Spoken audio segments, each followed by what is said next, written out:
अस्सलाम वालेकुम जी। अगर आपका कोई रिश्तेदार या दोस्त पुर्तगाल और स्पेन में है और आज आपका उनसे रब्ता नहीं हो रहा, तो उसकी एक बहुत बड़ी वजह है कि स्पेन और पुर्तगाल के अंदर इस वक्त बिजली का ब्लैकआउट है, इंटरनेट मुतासर है और ट्रेनें ट्रांसपोर्ट वगैरह वो भी बहुत ज़्यादा मुतासर है। तो जिसकी वजह से आज दोपहर से लेके अभी तक और रात को आधी रात तक भी अभी तक इसका मुतासर रहने का इम्कान है।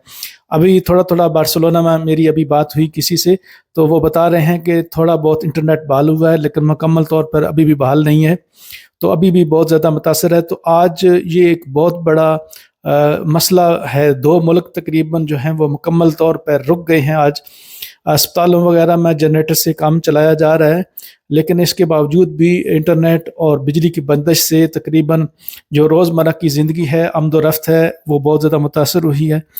इसको इन्वेस्टिगेशन का कह दिया गया है और कंपनी के मुताबिक अगले मज़ीद कुछ घंटों में वो इस मसले को हल कर दिया जाएगा।